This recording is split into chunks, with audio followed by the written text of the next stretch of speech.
है धड़कन, सबके दिलों के है धड़कन। धनंजय धड़कन, सबके दिलों के है धड़कन। धनंजय धड़कन, बिहार के शान है वो सबके जान है वो। बिहार के शान है वो सबके जान है वो। आंखें देख ले तो मन हो जाए प्रसन्न, सन सन सन सन। सबके दिलों के है धड़कन। धनंजय धड़कन, सबके दिलों के है धड़कन। धनंजय धड़कन, सबके दिलों के है धड़कन।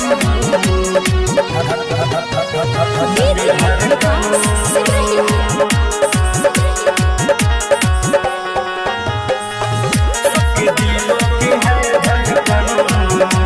धनंजय धड़कन, यूपी बिहार झारखंड में वो करते हैं रात। सारे लोग अपना प्यार देके खुश रहते हैं आज, खुश रहते हैं।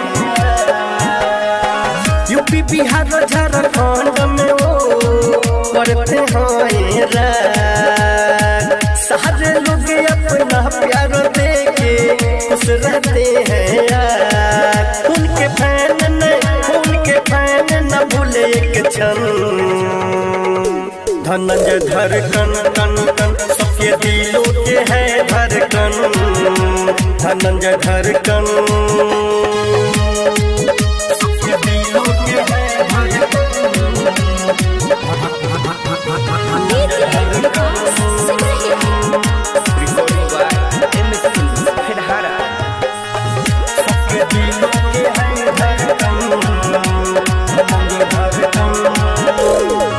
राइटर विवेक विकास उनका करते हैं बखान। खालिद भाई अशोक दीवाना का वही है बस जान, वही है बस जान। राइटर विवेक विकास उनका करते हैं बखान। खालिद भाई अशोक दीवाना का वही है बस जान। उनके खातिर ये जिस्म अर्पण।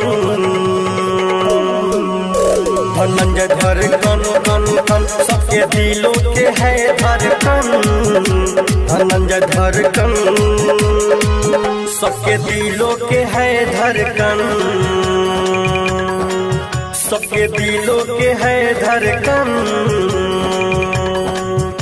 धनंजय धड़कन, सबके दिलों के है धड़कन।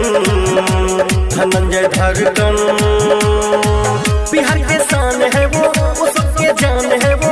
बिहार के शान है वो सबके जान है वो। आंखें देख ले तो मन हो जाए प्रसन्न, सन सन सन सन। सबके दिलों के है धड़कन। धनंजय धड़कन, सबके दिलों के है धड़कन। धनंजय धड़कन।